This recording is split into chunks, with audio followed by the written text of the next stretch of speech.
Eu ouvi tua voz.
É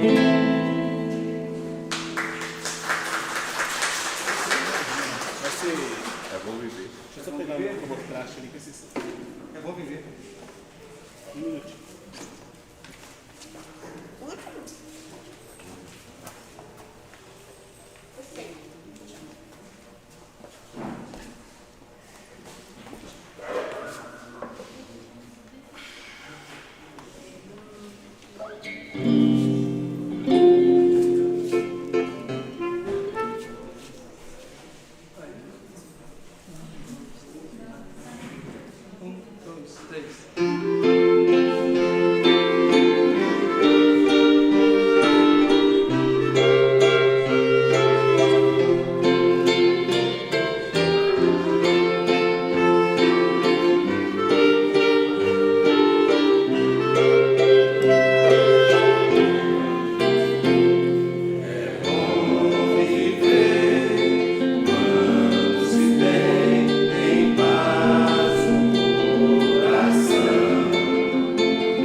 Fazei o bem aos que vos odeiam, e orai pelos que vos maltratam.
Jesus nos envolva nessa noite, envolva a nossa companheira Palova, que os nossos corações estejam em festa para receber essas palavras da noite.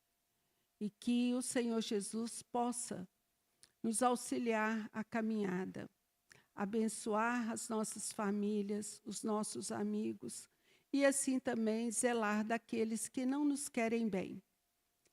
E que hoje possamos sair daqui renovados pelos ensinamentos da terapia do perdão. Palova, a palavra é sua. Seja bem-vinda mais uma vez.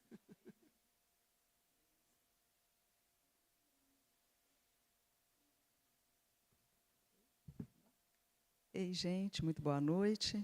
Boa noite. É uma alegria para nós estar nos Lares Unidos, porque a gente reconhece rostos, fisionomias muito amigas, muito queridas ao nosso coração. E essa casa é sempre uma casa que transborda de luz, não é? Então, quando a gente vai aproximando, a gente já começa a receber os benefícios que daqui emanam. Então, vamos juntos hoje estudar esse capítulo 8º do livro ditado por Joana de Ângeles a Divaldo Pereira Franco, que ensina para a gente que o perdão, além de ser um ensinamento de Jesus, ele é uma terapia, como se a gente tivesse machucado o pé e precisasse fazer uma terapia no ortopedista, no fisioterapeuta, em outro especialista. Ou seja, o perdão deixa de ser um conceito abstrato, tem que perdoar, todo mundo deve perdoar, para ser uma necessidade. E o mais interessante é que essa necessidade, às vezes, passa desapercebida por nós. Hoje, uma companheira da casa espírita que a gente frequenta me ligou. E ela falou assim, eu recebi aqui uma intimação, você pode me explicar o que é isso? Aí ela estava sendo intimada para depor no fórum, sendo acusada de um crime de perturbação da ordem. Aí eu expliquei para ela o que era. Ela falou assim, imagina, é o fulano que também trabalha lá na casa espírita. Eu falei, mas o que aconteceu? Ele estava fazendo muito barulho. Eu tentei tocar a campainha, não consegui. Peguei o meu chinelo e dei chineladas no portão até ele me atender. Não estou certa? Eu falei, o que você acha? Né? Então, uma pessoa que é tarefeira, que vive na casa espírita, mas na hora da gente trazer o conhecimento para o nosso dia a dia, a gente encontra obstáculos, a gente encontra justificativas para comigo, não. O meu caso é diferente, eu acho que eu tenho razão. Então, nós vamos pedir aos companheiros que se lembrem da época que Jesus esteve materialmente reencarnado entre nós. A gente fala reencarnado, não é que ele teve sucessivas reencarnações no planeta Terra. Pode ser que na Terra ele tenha encarnado aqui pela primeira vez. Mas, como Deus cria a todos nós em igualdade de condições, não criou Jesus como Cristo, como Espírito puro. Jesus foi galgando, foi subindo os degraus, como nós também teremos que fazer, e nós também chegaremos, pela lei do progresso, à condição de Cristos. Então, Jesus, há mais de 2000 anos, caminhava pela Palestina, mais especificamente em direção a Nazaré. Jesus nasceu em Nazaré? Nós sabemos que não. Jesus nasceu em Belém. Mas a família dele, de Maria, de José, o criou em Nazaré. Então, logo no início da pregação de Jesus, com 30, 31 anos, ele foi em direção a Nazaré. Ele já tinha feito curas, já tinha feito desobsessões, já tinha dado luz aos cegos, então ele foi para Nazaré, a cidade que o viu criança e adolescente. Só que ele foi muito mal recebido. Por isso que mais tarde Jesus falaria que ninguém é profeta na sua terra, né? A gente sempre quer ouvir e dar valor ao de fora, porque aquele que a gente conhece ali no dia a dia, a gente costuma não dar valor. E, às vezes, o valor está exatamente ali, né? Mas diziam que Jesus estava querendo tomar o poder, que Jesus era um perturbador da ordem, que Jesus, na verdade, estava amando de outros príncipes, de outras cidadezinhas ali perto. Era uma cidade pequenininha, Nazaré, né? Como todas as cidadezinhas ali em torno da Galileia.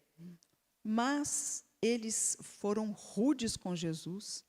Os discípulos, especialmente Pedro, que era mais bravo, mas também Filipe, começaram a discutir com os cidadãos de Nazaré, até que o povo se uniu, pegaram Jesus pelo braço, subiram com Jesus no monte onde Nazaré foi edificada e tentaram julgar Jesus do precipício, morro abaixo.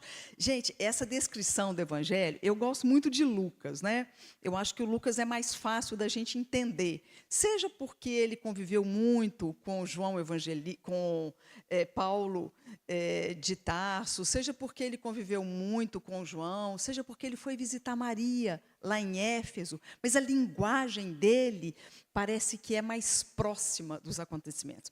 Então, quem tiver curiosidade, eu acho que vale a pena chegar em casa, pegar a Bíblia, né? Porque o Evangelho segundo o Espiritismo nada mais é do que a Bíblia explicada à luz da doutrina espírita, essa doutrina que acabou com a morte, porque nos ensina que a vida continua, não é? Abra a Bíblia em Lucas, capítulo 4, e leiam o que fizeram com Jesus. Porque outros evangelistas não trazem, e isso é um assunto pouco comentado. Mas aconteceu. Então, eles pegaram Jesus pelos braços, um monte de homens da cidade, os considerados anciãos da cidade, os homens respeitáveis da cidade, levaram Jesus para cima do monte e tentavam julgar Jesus lá embaixo. Imagina a cena. Né? E aí, Jesus não retrucou, não discutiu, não brigou, parou, fica imaginando, com aquele poder magnético que só espírito puro tem, desvencilhou-se das pessoas, voltou por onde ele tinha chegado, e as pessoas ficaram estáticas, paralisadas. E ele falou para os discípulos, ainda não é a minha hora. Ele sabia que ia ser morto, mas não naquele momento. Quando Jesus depois se reúne com os discípulos, Pedro estava furibundo, com raiva. Como que você deixa Jesus? Você não se defende, não fala nada. Eles te xingaram, falaram que você era desordeiro, falaram que você estava ali para trair o poder. E Jesus pergunta assim,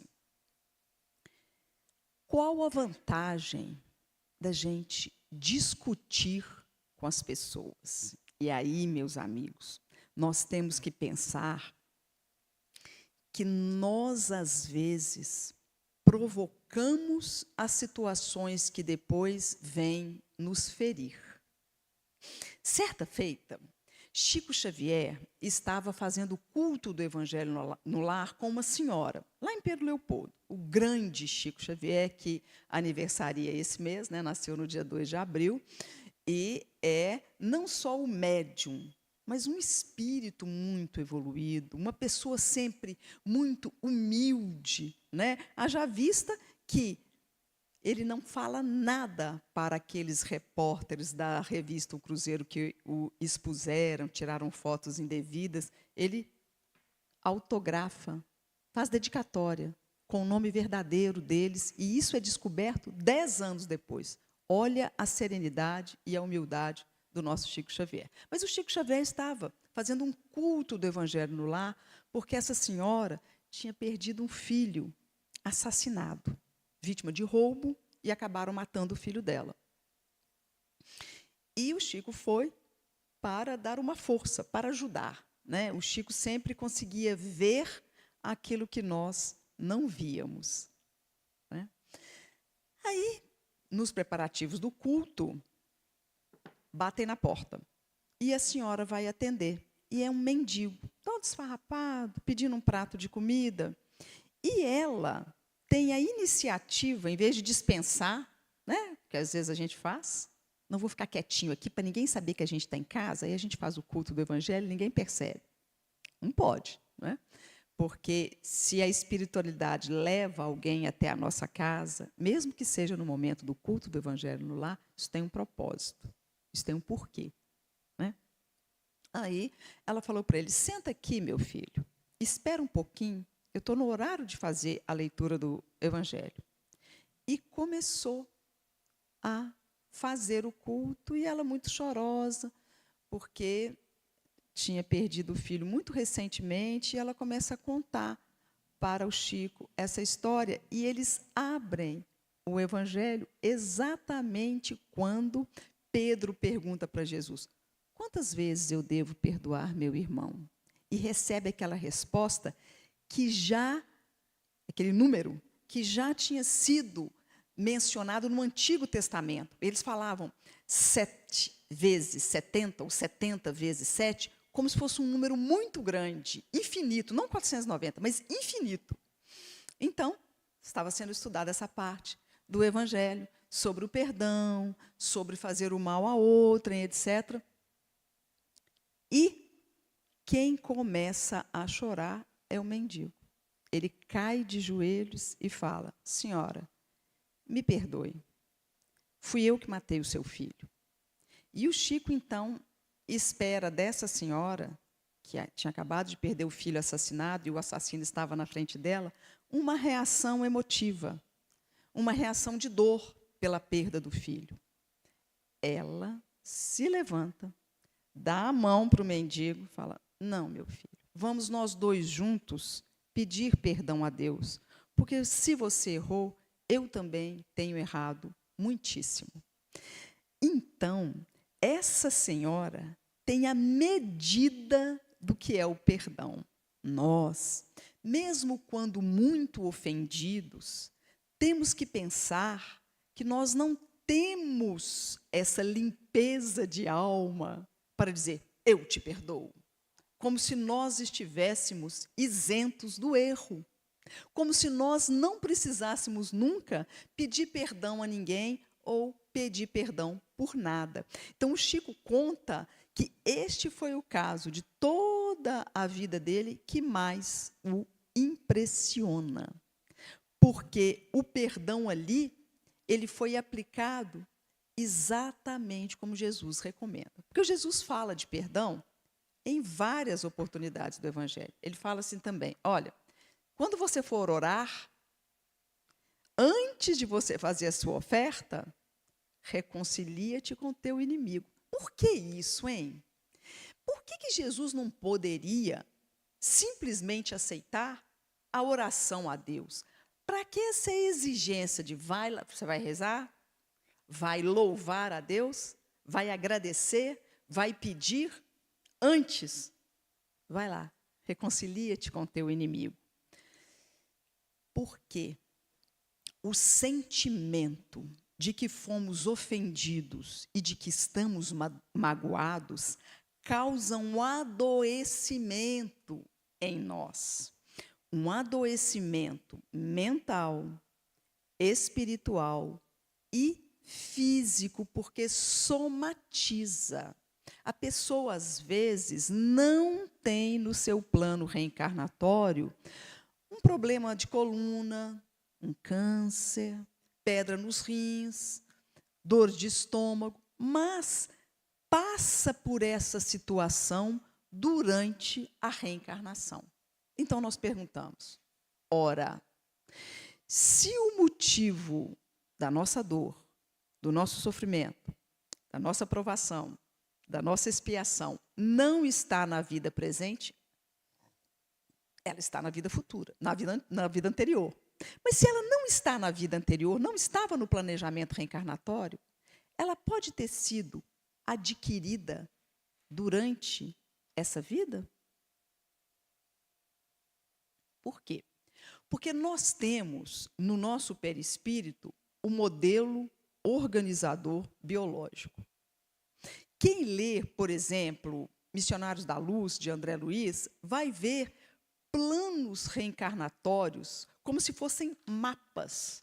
Então, chega-se lá no local onde se preparam as reencarnações, a pessoa fala, olha, eu estou muito bonita, aí vai ser difícil, eu quero vir um pouquinho feia, para eu não passar por essas provações. Então, é muito interessante. Mas, mesmo que não esteja ligado a uma conduta de vidas passadas, nossos desentendimentos causam em nós dores da alma.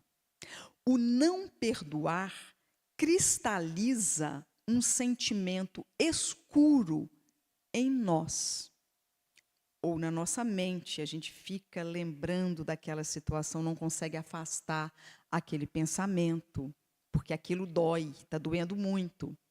E nós, em vez de buscarmos uma solução, nós vamos relembrando, rememorando, trazendo. Recordar não é viver? Trazemos novamente para o nosso dia aquela situação, e aquilo pode ser jogado, transferido, como nos fala Joana de Ângeles, para o nosso corpo material.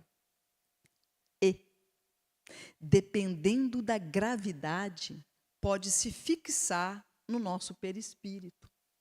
E aí nós vamos desencarnar, deixar esse corpo e, ao entrarmos, o entrar é uma força de expressão, porque a gente sabe que o plano espiritual é só uma questão de sintonia, né, de esferas que se interpenetram.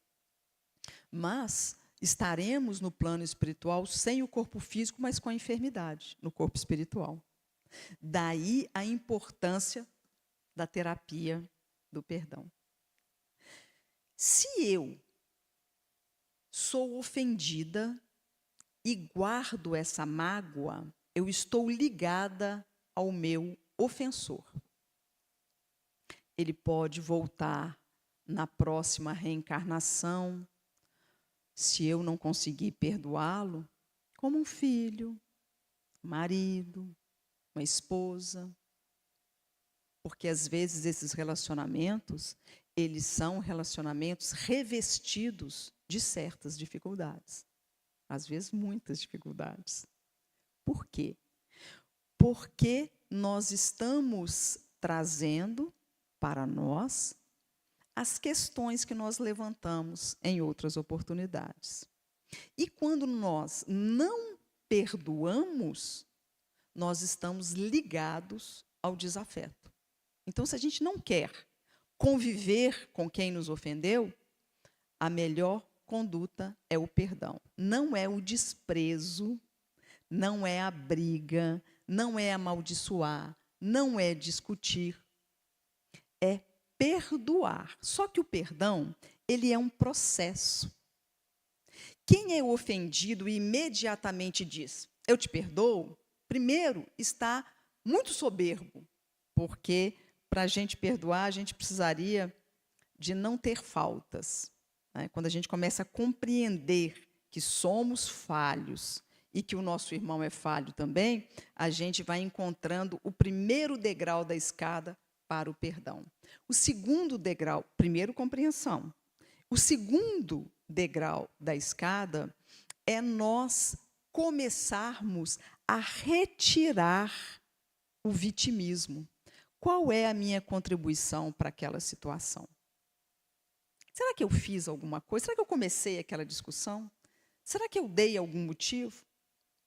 Né? Será que eu fui deseducado? Será que eu fui rude demais? Será que eu fui muito apressado? Será que eu não levei em consideração o que a pessoa estava me falando? e aí ela reagiu de maneira indevida. O terceiro degrau não é o esquecimento, mas é não trazer aquela situação sempre na conversa. Quem não perdoa está sempre relembrando aquela situação. Ela é o objeto, ela é o alvo da conversa. Então, quando a gente começa a ter outros interesses, a ter outros tipos de assunto, nós vamos nos distanciando da mágoa e ela vai sendo lavada até que a gente decida que quer perdoar. Contudo, vamos pensar aí em abusos, não é? Em situações muito graves. O perdão não quer dizer conivência. O perdão quer dizer, isso é uma atitude sua. Eu estou procurando me conformar com a situação. Por quê? Se Deus permitiu que acontecesse, era porque eu merecia? Porque eu merecia. Nada acontece sem que nós estejamos exatamente na posição. Por quê? Porque nós carregamos conosco aquelas vibrações. Nós não somos só espírito, perispírito e matéria. Nós temos a energia. Algumas pessoas preferem falar aura. Outras pessoas precisam falar campo vibratório. Outras falam de campo magnético. Por exemplo, o do Chico tinha 10 metros. Dos outros médiums conhecidos tinham 2 centímetros. Tal o amor que irradiava do Chico Xavier. Imagina Jesus, né? As pessoas tinham que cair de joelhos diante daquele magnetismo que ocupava tudo em volta. Então, quando Jesus recomenda a Pedro, Pedro, não vamos discutir com quem já está inflamado. Por isso que Jesus, em outro momento do Evangelho, ensina, se alguém te bater numa face, dele a outra. Não é a outra para tomar outro tapa. É a outra em que nós estamos numa outra situação. Tenta acalmar uma pessoa que está nervosa gritando com ela. Não tem fim. O mal só respeita o bem. O desesperado respeita quem está em paz. Porque o desesperado com o desesperado aumenta o desespero. Aqui, gente, no livro Fonte Viva, que complementa essa mensagem de Joana de Ângeles, que já é, por si só, um estudo completo sobre os prejuízos de não perdoar e os benefícios do perdão, que ele fala sobre, está no capítulo 38, se soubéssemos. Antes, a gente gostaria de lembrar o seguinte, se eu magoei ele, e caio em mim. Cair em si significa tomar posse da consciência, da realidade. Eu falei, puxa vida, fui grosseira com ele, não precisava. Eu vou lá. Aí a gente toma coragem aqui, falando, você me desculpa, eu estava nervosa, eu não fiz por querer. E ele fala, não, desculpa. Boba, chata, feia, burra, né? Igual criança fala. Eu fiz a minha parte. Ele ficou com o problema todo para ele. Por quê? Olha aqui. Se o homicida conhecesse de antemão o tributo de dor que a vida lhe cobrará no reajuste do seu destino, preferiria não ter braços para desferir qualquer golpe. Por isso que Jesus fala, se vossa mão é motivo de escândalo, cortai-a. É preferível entrar na vida sem a mão, né? Por quê? Porque se a gente usa a mão para ofender, o mínimo que vai acontecer, se nós não tivermos atenuantes, será vir sem mão. E ele continua, Emmanuel continua na lição 38. Se o caluniador, gente, a calúnia, ela é muito fácil de ser praticada. Você sabe o fulano? Fulano está desviando dinheiro do centro. Gente, como que a gente pode falar um negócio desse sem ter absoluta prova? Não é só dentro do centro, qualquer lugar. Né? Você viu o fulano? O fulano está usando a mediunidade dele em benefício próprio. São calúnias. Não é? Você viu a Beltrana? A Beltrana está olhando o marido da outra. Calúnias. Não é? Se o caluniador pudesse eliminar a crosta de sombra que lhe enlouquece a visão, porque o caluniador está acreditando naquilo que ele está falando, porque ele está enlouquecido. Observando o sofrimento que o espera no acerto de contas com a verdade, paralisaria as cordas vocais ou imobilizaria a caneta, a fim de não se confiar à acusação. Então, o que Emmanuel está nos dizendo é que a ofensa, ela já é por si só um sofrimento muito grande para quem está praticando a falta. O atingido pela falta só foi atingido porque ele atraiu aquela situação. Quer ver? Todos nós vamos assistir jogo do Cruzeiro e Atlético, lá no Mineirão. A briga que pode acontecer no estádio de futebol acontece perto dos brigões, de agora ou de antes. A vibração que nós exalamos chega antes de nós e atrai vibrações idênticas. E aí, às vezes, a pessoa fala, mas, nossa, eu não fiz nada, eu estava lá quietinho, agora. Não é? Olha que interessante aqui. Se o ingrato... Gente, será que nós já praticamos alguma ingratidão? Será que alguém nos fez um benefício e a gente achou que era obrigação e nem falou obrigada? Será que a gente deixa de atender alguém que já nos atendeu tantas vezes com boa vontade? Outro dia eu assisti um filmezinho na internet de uma senhora mais velha pedindo para a menina repetir o que ela tinha visto. A menina repetiu uma vez, depois começou a falar, poxa vida, avó, já é a segunda vez que você me pergunta, que coisa? Aí a avó perguntou de novo. Era uma vassoura que ela estava segurando. O que é isso? Vassoura, avó, já te falei, é uma vassoura. A avó perguntou 7 vezes, a menina já estava assim, pulando. Aí a avó voltou no quarto, trouxe um caderno e falou, lê aqui, minha filha. A menina leu. Hoje, dia tanto do tanto, ensinei a minha neta a falar a palavra vassoura. Tive que repetir 10 vezes. E a avó não perdeu a paciência nenhuma vez. Então, com os nossos mais velhos, com aqueles que chegaram antes de nós, com aqueles que estão na tarefa, quando a gente chega para a tarefa e quer desorganizar tudo, como se a gente soubesse mais do que todo mundo, não é? São atitudes de ingratidão. E olha, se o ingrato percebesse o fel de amargura que lhe invadirá mais tarde o coração, não faria o delito da indiferença. Ou seja, claro que a lei de causa e efeito, que a nossa doutrina bendita nos ensina, ela está temperada pela misericórdia divina. Porque, veja bem, A mata B. O A precisa dar a vida que ele tirou para B. Recebe ele como filho. Não é muito mais suave do que ser morto? Olha a misericórdia divina.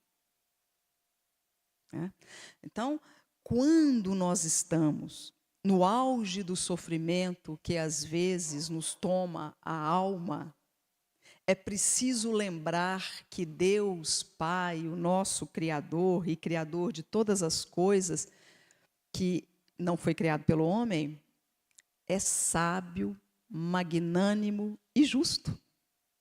Nós não passaríamos pelas situações que passamos e que às vezes nos doem tanto se não merecêssemos, se não soubéssemos o que fazer e se não estivéssemos preparados para tanto. Por isso que a consequência do suicídio é tão devastadora. Porque no suicídio, a pessoa não só está dizendo, não mereço esse sofrimento, como você, Deus, está errado. Então, eu vou desistir de uma vida que ele próprio não consegue sozinho. A vida é dada por Deus. Então, quando nós estamos sofrendo, quando nós somos defrontados com situações que amargam o nosso coração, ou uma situação de dor, ou uma decepção, ou um sofrimento, primeiro, ninguém vive nenhuma situação se não a merecer. Segundo, não é a primeira vez que passamos por isso. Situações difíceis nos acontecem o tempo inteiro. A gente resolve uma, preparando para a próxima. Por quê? Porque é assim que nós aprendemos.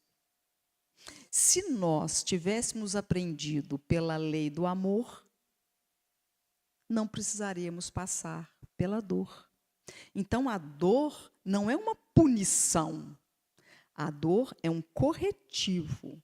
É o meio que Deus, amoroso e justo, está usando para o nosso aprendizado.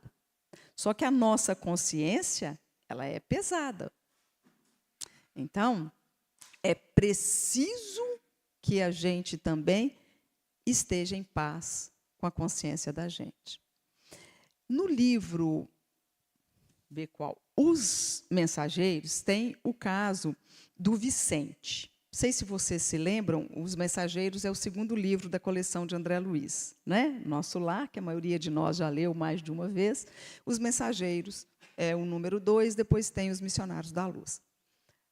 Vicente, um médico que começa a trabalhar com André Luiz, conta que ele era casado e a mulher dele trabalhava junto com ele no laboratório. Ele era um médico patologista. E o irmão dele, depois de alguns anos de casado, e ele era muito feliz, vem se morar na mesma cidade, frequentar a casa dele e tal. E, de repente, ele se vê muito doente, desencarna. E, no plano espiritual, ele é informado que foi morto porque a esposa dele pegou no laboratório um germe, colocou no machucadinho que ele tinha na fossa nasal, aquilo virou uma sepse, ele morreu, e a mulher dele casou com o irmão dele. Né? E aí, todas as conversas do Vicente, ele repetia esse caso. Ele contava esse caso. E ele estava ali, trabalhando num posto de Campos da Paz, muito próximo da terra. Era um médico bom, uma alma boa, mas não galgava outros andares. Até que a mãe dele vem conversar com ele e fala: meu filho, você tem que cortar esse vínculo. Porque muitas vezes, aquele a quem a gente prejudicou, nos perdoa e esquece, mas nós estamos carregando essa situação na nossa consciência. Daí a importância de nós treinarmos a humildade. Porque imaginemos que, se em vez de recebermos o inimigo reencarnado no nosso lar, na nossa família, nós formos reencarnar na família dele, que ninguém gosta da gente. Não vai ser muito pior? Imagina a situação. Né? E quando nós estamos falando disso, gente, nós estamos considerando como líquida e certa a reencarnação. Né? Como diz-nos Allan Kardec, só a reencarnação pode nos explicar a justiça divina. Porque, senão, essas diferenças todas que a gente vê seriam uma tremenda injustiça. Olha o que a Joana fala neste capítulo 8 do Terapia do Perdão. O teu adversário é a tua chance de superação. Parece uma frase muito comum, né? O teu adversário, olha, não falou teu inimigo. Então, não é com quem a gente briga, é com quem diverge da gente, é com quem não pensa como a gente. E a gente tem quem não pensa como a gente dormindo na mesma cama, às vezes. Está na casa da gente. Né? Então, olha, o teu adversário é a tua chance de superação. Ou seja, a diferença. A diversidade, ela está no nosso planeta em todas as coisas. Vamos pensar nas flores. Existem milhares de espécies de flores. Existem mais espécies de flores do que de árvores. Vamos pensar em animais que rastejam, além da cobra e da minhoca. Existem inúmeros. Então, a diferença, ela está na natureza para nos ensinar a enxergar que o diferente tem tanto direito quanto eu. Às vezes a pessoa pergunta assim para a gente lá no atendimento fraterno: você acha que eu devo deixar o fulano escolher? O fulano é adulto? É. Falei, bom, se Deus nos dá o livre-arbítrio, quem somos nós para tirar o livre-arbítrio do outro? Nós não... Vou falar uma coisa terrível aqui. Na maioria das vezes, nós não amamos o outro. Nós amamos a nós que o outro é igual a gente. Quando o outro começa a ficar diferente, não. Aí a gente já não quer. Então, eu gosto de quem pensa como eu, de quem faz as coisas como eu. Quem difere de mim é meu adversário. E onde está a nossa chance de superação? Está na possibilidade de conquistar essa pessoa. Tem uma frase muito interessante que fala assim: eu não concordo com você, mas luto até a morte pelo seu direito de falar. Porque todos nós podemos nos posicionar. Então, quando a gente consegue, dentro de casa, respeitar que o outro quer dormir num horário diferente, quer assistir um outro canal, quer sair, ou quer comer, ou o que ele quiser de diferente, nós não podemos impor a nossa ideia, porque, senão, nós não estamos nem no rudimento do amor. Nós estamos apenas, egoisticamente, gostando de nós mesmos. E não amando o outro. Tem um negócio muito interessante, gente, que Jesus fala, né? Quando Jesus começa a missão dele, aos 30 anos de idade, né? Jesus começa, amai o vosso inimigo, né? Ama o próximo como a si mesmo. E olha que coisa mais interessante. Na última ceia, quando Jesus está se preparando para abrir os braços à humanidade e dizer a Deus: Pai, perdoa, porque eles não sabem o que fazem, né? Jesus fala para os discípulos: amai-vos uns aos outros, como eu vos amei. É diferente. O amor que Jesus tem por nós, que é um amor sublime, grandioso, puro, do amor que nós conseguimos sentir um pelo outro. Porque o nosso amor ainda é um amor limitado, ainda é um amor egoísta, né? Essa ideia de perdão, ela é nova. A gente sempre fala assim: olha, a primeira revelação, Moisés trouxe a lei, olho por olho, dente por dente, né? Jesus trouxe o amor, sim. Mas Jesus trouxe o amor na prática. Tudo que Jesus falou, ele fez. Não se ofendeu, não se magoou, né?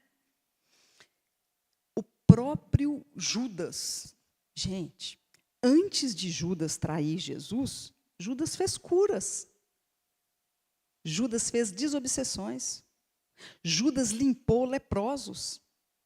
E mesmo assim, ele achava que tinha melhores condições que Jesus de fundar o reino dos céus aqui na terra. E foi vender Jesus por 30 moedas de ouro. Não é? Então, Jesus, quando vê Judas Iscariotes chegando com o centurião, ele olha para Judas, já sabendo que Judas já tinha feito, e ele fala para Judas: a que vens, amigo? A que vens, amigo? Não é? Ou seja, eu não tenho nada contra você. Não é? Entregou-se sem reação. Mas, no Velho Testamento, se alguém tiver curiosidade, procura, digita lá no Google, Antigo ou Velho Testamento, onde está o perdão no Velho Testamento? Só Deus perdoando. Não existia a ideia de perdão ao próximo. Falava assim, olha, se você quer pedir perdão a Deus, tem o dia do perdão, aí você vai matar um bode, usar o sangue, vestir roupa de linho, que coisa, né?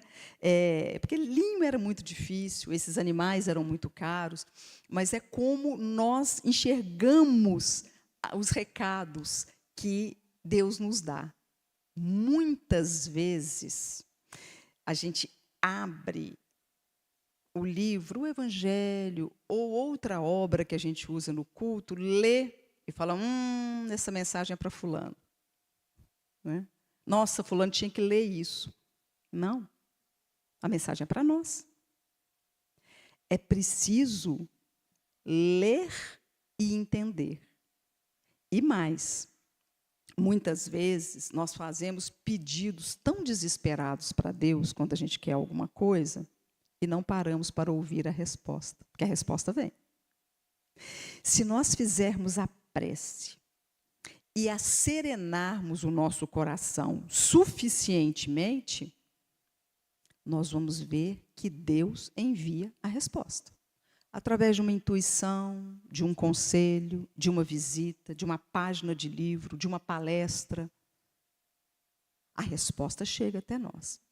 Muitas vezes, quando nós somos ofendidos, a gente fala assim, nossa, fulano fez isso comigo, ele não merece o meu perdão. Olha como que a gente se julga muito superior ao outro. Não é? O fulano não merece o meu perdão. E ao não perdoar, eu mereço ficar ligado a ele. Não é? Muitos casos de obsessão. A gente fala de obsessão, gente, com todas as ressalvas, porque é um assunto que nós evitamos, às vezes, porque a gente quer acreditar que a obsessão é culpa do outro, que vem me perturbar. Porque eu estou aqui fazendo tudo certinho. Quando, na verdade, não é isso que acontece. Não é? A gente dá uma brecha para que o obsessor chegue.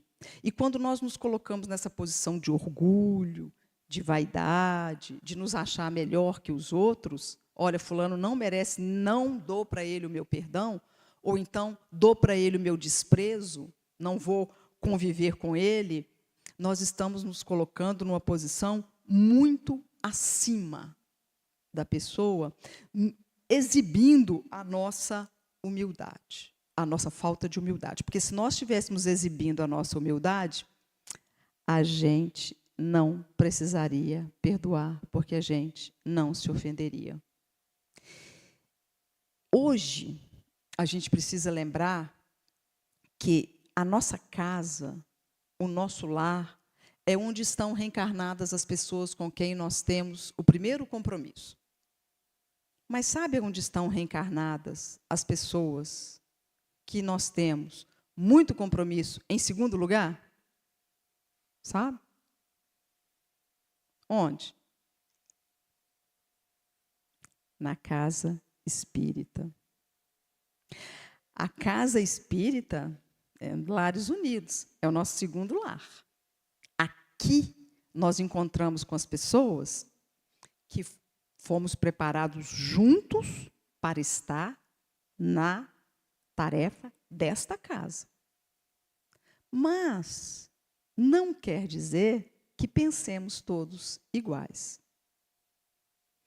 Então, quando nós estamos na casa espírita, é preciso a gente lembrar que aquele colega, aquele tarefeiro, aquela pessoa que trabalha junto com a gente, ela tem uma razão específica para estar ali. Ah, mas o fulano me atrapalha. Mas é essa pessoa que foi designada pela vida para nos ajudar. O perdão, ele precisa acontecer para que a gente consiga renascer. Quando Jesus conversava com Nicodemos e ele falou: é preciso nascer de novo para ver o reino dos céus, e ele continua falando, né, Jesus? A gente acha que ele está falando a mesma coisa, mas não está, não. Jesus fala assim: é preciso que nasça da água e do Espírito para entrar no reino dos céus. Ou seja, para ver o reino, a gente reencarna. Mas muitas vezes nós estamos em sucessivas reencarnações de baixo teor vibratório. Fazemos, quitamos a dívida, contraímos outra, pagamos a dívida, contraímos outra dívida. Nós estamos praticamente numa roda viva. É preciso renascer. Então, vamos ver Emmanuel novamente.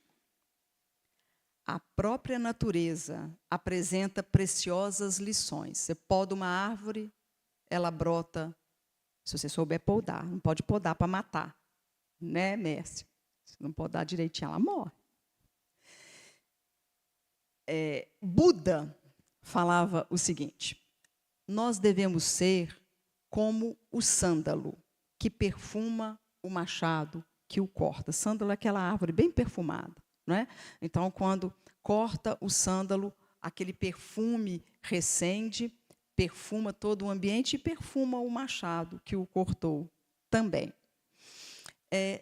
O grão do trigo para virar pão é triturado, vai para o forno, tudo tem uma cota de sacrifício para melhorar. Nós também temos a nossa cota de esforço. E o nosso esforço começa por não reclamar. É preciso entender a ofensa como uma oportunidade de nos melhorar. Sabe por quê? Se a pessoa nos xinga de ladrão e a gente realmente pegou o que não era nosso, nós temos que abaixar a cabeça. Mas se a gente não pegou, não é no bate-boca que a gente resolve essa questão. É na atitude de vida correta. É através do exemplo, como fez Jesus. Quiseram levá-lo lá para o monte para jogá-lo no precipício. Ele nem opôs resistência. Ele podia ter paralisado os cidadãos de Nazaré no momento que eles pegaram Jesus pelo braço. Ele não fez isso. Ele esperou para ver até onde eles iam chegar. Chegaram até a beirada do precipício. Você quer falar?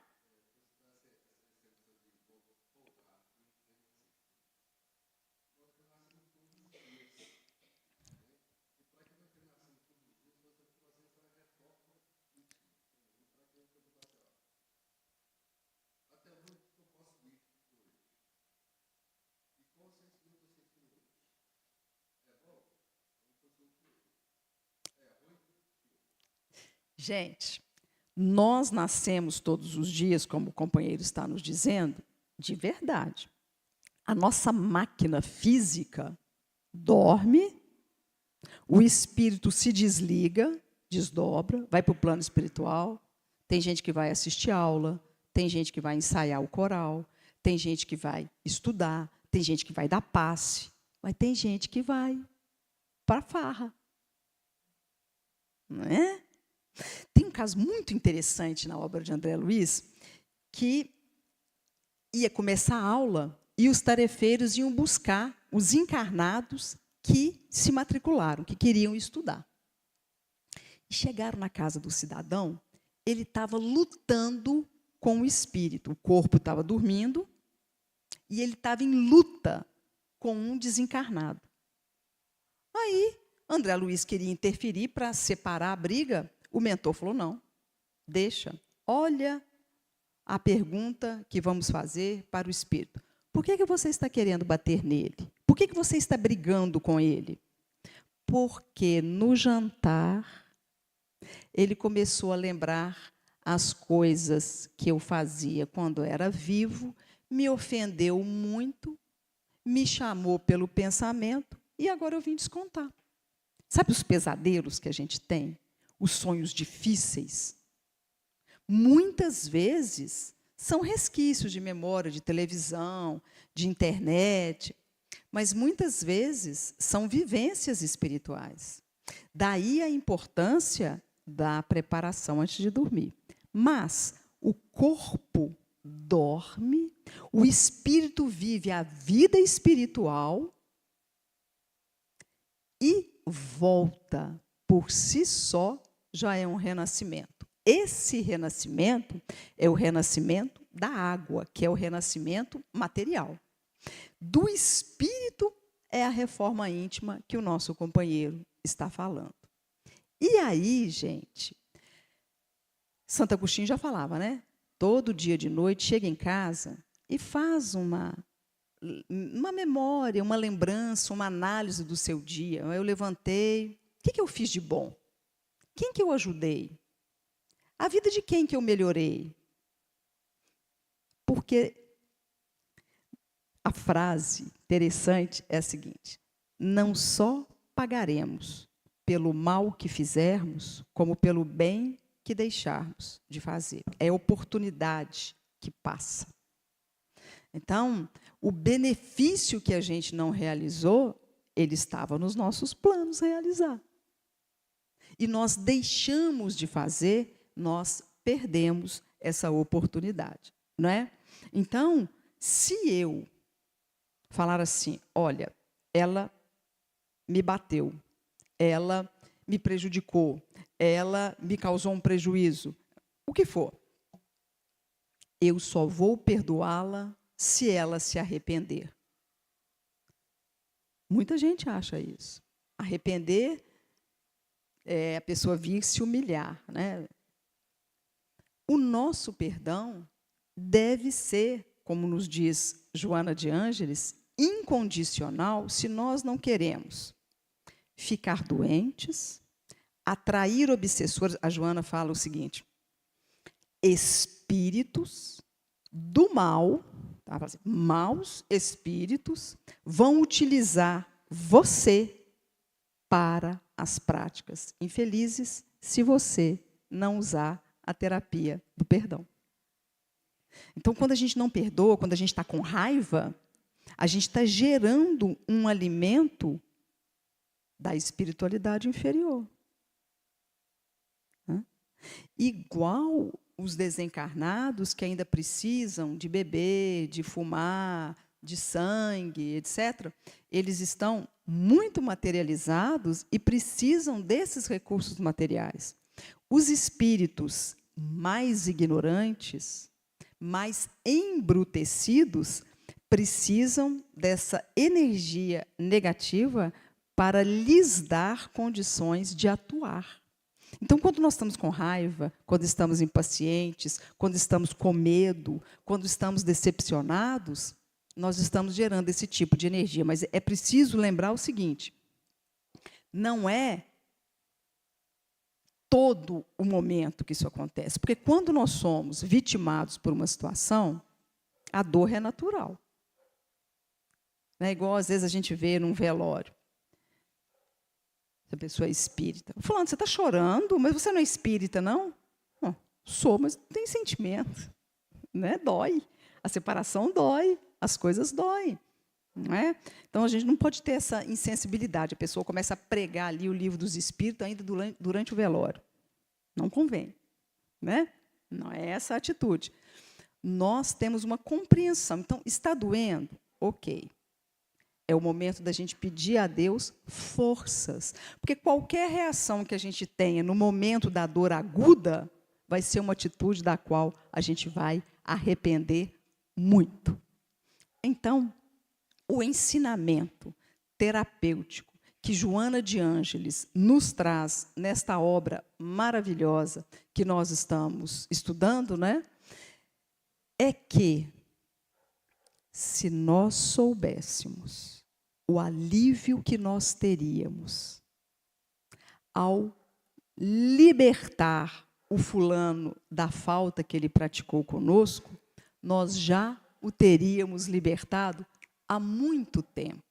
Porque o perdão não é uma liberdade para quem nos ofende. O perdão é uma liberdade para nós que não precisamos mais estar atrelados ao ofensor. Essa terapia, segundo Joana e segundo Emmanuel, ela começa nas pequenas coisas. Nós só temos condições de realizar perdão de grandes faltas quando nós vamos treinando para perdoar as pequenas faltas do dia a dia. Os pequenos esquecimentos, as pequenas contrariedades. Então, não é da boca para fora. É um sentimento trabalhado, mas que a gente pode conquistar para nós sermos livres. Jesus nos disse: conhecereis a verdade e a verdade vos libertará. Neste caso, só fomos atingidos pelo ofensor, pelo agressor, porque merecíamos. E ele existe na nossa vida, não é para perpetuarmos essa situação de bate, leva, o outro bate, volta. É para que a gente, perdoando, possa alcançar um degrau maior na nossa vida. E esse degrau nos aproxima do nosso Mestre Jesus, que para nós é o maior exemplo em todos os setores da vida. Queremos saber como lidar com os amigos? Vamos ver como Jesus fez com todos os discípulos. Queremos saber como tratar as autoridades? Ao respeito que Jesus teve. Não contradisse Herodes. Não retrucou. Pedro o nega 3 vezes. O olhar dele continua sendo aquele olhar amoroso, porque Jesus nem chegava a se ofender. Deus também não se ofende. Quando nós praticamos uma falta, nós estamos praticando equívocos e semeando dores para nós mesmos. Então, o que nós podemos pedir é que Jesus nos ampare, nos assista e nos ajude, e que nós possamos nos oferecer a Jesus para sermos, quando pudermos, enquanto pudermos, aqueles seus humildes servos e trabalhadores em seu nome aqui na terra. Meus amigos, muito obrigada pela paciência. Que a paz de Jesus esteja conosco. Palova, preparar esse estudo com tanto carinho, né? E estar aqui conosco nessa noite. Então, gente, quem não perdoa, né, e cultiva mágoa, ódio, vingança, está tomando veneno, esperando que o outro morra, né? E Jesus nos deixou um ensinamento, que na mesma medida que eu quero ser perdoada, é a mesma medida que eu preciso perdoar. Então, que nós possamos, né, realmente levar conosco esses ensinamentos dessa noite e pensar que perdoar é a libertação que a Palova nos disse aqui. É libertar nós mesmos, nem é o outro, é a nós. É o bem, é para nós mesmos, né? Que às vezes o outro nem sabe que a gente está perdoando, né? E nós vamos fazer a prece para despedir do pessoal que está online, e depois eu vou dar os recadinhos da noite. Senhor Jesus, amigos espirituais, nós rogamos a vós, Senhor, que envolva todos nós que nos encontramos nessa casa bendita, trazendo em nossos corações as nossas necessidades. Que o Senhor possa nos amparar, nos guiar o caminho, iluminar as nossas vidas. Que o Senhor possa nos fortalecer todos os dias a caminhada. Pedimos, Mestre Jesus, que visite os nossos lares, aqueles que deixamos para estarmos aqui, levando para eles a tua paz, dando a todos saúde, sabedoria e, acima de tudo, Senhor, a condição do perdão. Hoje, em especial, nós queremos pedir, Senhor Jesus, que receba o nosso companheiro e irmão, Saulo, vizinho nosso aqui, que partiu para a pátria espiritual. Que os bons amigos de luz possam ampará-lo, assim como a sua família, dando força e sabedoria, compreensão do momento doloroso, mas que o Senhor Jesus possa consolar a todos. Agradecemos por este momento e pedimos a Jesus que permaneça conosco hoje e sempre, que assim seja.